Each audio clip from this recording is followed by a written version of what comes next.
ଯେତେବେଳେ ମଣିଷର ଶେଷ ସମୟ ଆସିଯାଏ, ଯମଦୂତମାନେ ତାକୁ ନେବାକୁ ଆସନ୍ତି। କିନ୍ତୁ ଆତ୍ମା ତା ଶରୀରର ମୋହରେ ଏତେ ଅନ୍ଧ ଥାଏ ଯେ ସେ ତାକୁ ଛାଡ଼ିକି ଯିବାକୁ ଚାହେଁନା। ଚାହିଁବ ବା କେମିତି?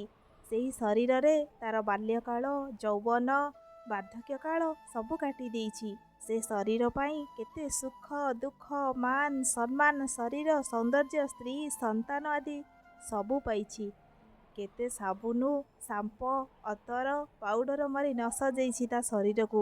ସେ ଛାଡ଼ିଦେବା କ'ଣ ଏତେ ସମ୍ଭବ?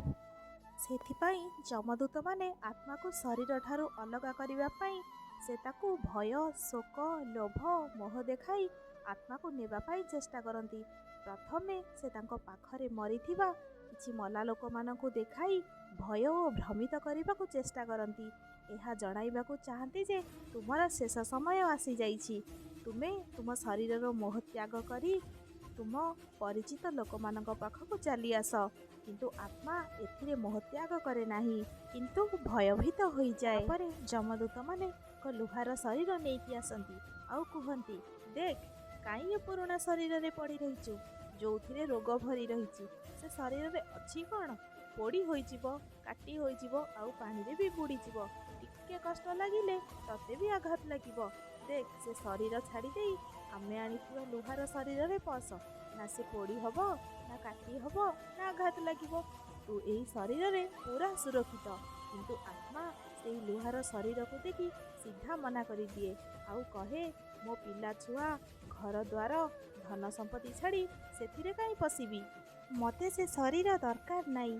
ତାପରେ ଯମଦୂତମାନେ ଲୁହାର ପରିବର୍ତ୍ତେ ଏକ ପିତ୍ତଳର ଶରୀର ନେଇ ଆସନ୍ତି ଆଉ କୁହନ୍ତି, ଦେଖ, ଲୁହାର ଶରୀରରେ ନ ଗଲୁ ନାହିଁ, ଆମେ ତୋ ପାଇଁ ପିତ୍ତଳର ଶରୀର ନେଇକି ଆସିଛୁ। ଏଥିରେ ଆସ। ତୁ ତ ଜାଣିଛୁ ମନ୍ଦିରରେ ବି ପିତ୍ତଳ ମୂର୍ତ୍ତି ପୂଜା ପାଉଛି। ତୁ ଯଦି ଏଥିରେ ପଶିଲୁ ତୁ ମୂଲ୍ୟବାନ ହୋଇଯିବୁ।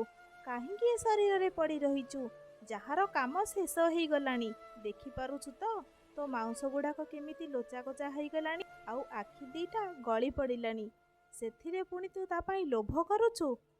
ଆତ୍ମା ଏହା ଶୁଣି କହେ, ମୁଁ ସିନା କୋଉ କାମ କରିପାରୁନି, କିନ୍ତୁ ଏ ଶରୀରଟା ଅଛି ବୋଲି ସିନା ମୁଁ ଯେତେବେଳେ ଭଗବାନଙ୍କୁ ଡାକି ପାରୁଛି, ମନ୍ଦିରକୁ ଯାଇପାରୁଛି। ମୋର ତୁମ ଶରୀର ଦରକାର ନାହିଁ। ତାପରେ ଯମଦୂତମାନେ ରୂପାର ଶରୀର ନେଇ ଆସନ୍ତି। ତଥାପି ବି ଆତ୍ମା ଏଥିରେ ରାଜି ହୁଏ ନାହିଁ। ଶେଷରେ ଯମଦୂତମାନେ ସୁନାର ଶରୀର ନେଇକି ଆସନ୍ତି ଆଉ କୁହନ୍ତି, ତୋ ପାଇଁ ଆମେ ସୁନାର ଘଟ ନେଇକି ଆସିଛୁ। ତୁ ତ ଜାଣିଛୁ ସୁନାର ଘଟରେ ପଶିଲେ ତୁ କେତେ ଦୁର୍ଲଭ ହୋଇଯିବୁ। ତାପରେ ଆତ୍ମା ମୋହରେ ପଡ଼ି ଚିନ୍ତା କରେ, ଏମାନେ ତ ସତ କହୁଛନ୍ତି। ମୋର ଶରୀର ତ ସବୁବେଳେ ରୋଗଗ୍ରସ୍ତ। ସେଥିରେ ପୁଣି ସବୁ ମାଉଁସ ଝଡ଼ି ପଡ଼ିଲାଣି।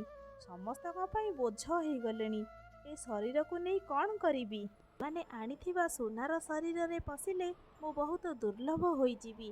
ତାପରେ ଆତ୍ମା ଶରୀର ଛାଡ଼ିବାକୁ ରାଜି ହୋଇଯାଏ।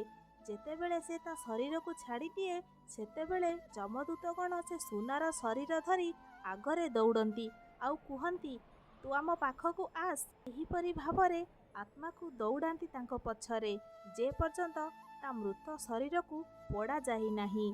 ଆତ୍ମା ଏହିପରି ଭାବେ ଦୌଡ଼ି ଦୌଡ଼ି ଯେତେବେଳେ ଥକିଯାଏ, ସେତେବେଳେ ଭାବେ, ଏହା ମୋର ଦରକାର ନାହିଁ। ମୁଁ ମୋ ନିଜ ଶରୀରକୁ ଛାଡ଼ି ବହୁତ ବଡ଼ ଭୁଲ କରିଦେଇଛି। ସେ ଭାବେ ମୁଁ ମୋ ଶରୀରକୁ ଚାଲିଯିବି। କିନ୍ତୁ ସେ ଯେତେବେଳେ ଫେରିକି ଦେଖେ, ତା ଘର ଲୋକମାନେ ତା ଶରୀରକୁ ପୋଡ଼ି ଦେଇଛନ୍ତି। ତାପରେ ସେ ବହୁତ ମନ ଦୁଃଖ କରେ ଏବଂ କାନ୍ଦେ। ସେ ବାରମ୍ବାର ଚେଷ୍ଟା କରେ ଯେ ତା ଘର ଭିତରକୁ ଯିବା ପାଇଁ। ତାକୁ କେହି ଦେଖିପାରନ୍ତି ନାହିଁ କି ତା କଥାକୁ କେହି ଶୁଣିପାରନ୍ତି ନାହିଁ। ସେ ଅଶରୀରୀ ହୋଇ ଏଣେ ତେଣେ ଘୂରି ବୁଲେ। 12 ଦିନ ପରେ ଯମଦୂତମାନେ ପୁଣି ଆସି ତାକୁ ନେଇଯାଆନ୍ତି। ତା କର୍ମ ଅନୁସାରେ ତାକୁ ପାପ କିମ୍ବା ତା ପୁଣ୍ୟର ଫଳ ମିଳେ। ଏହିପରି ଭାବରେ ଆତ୍ମା ଶରୀର ତ୍ୟାଗ କରେ। ଭିଡ଼ିଓଟି ଭଲ ଲାଗିଥିଲେ ଲାଇକ୍ ଆଣ୍ଡ ସବସ୍କ୍ରାଇବ୍ କରିଦିଅନ୍ତୁ, ଯାହାଦ୍ୱାରା ଏହିପରି ଭିଡ଼ିଓ ଆସିଲେ ଆପଣ ସର୍ବପ୍ରଥମେ ଦେଖିପାରିବେ।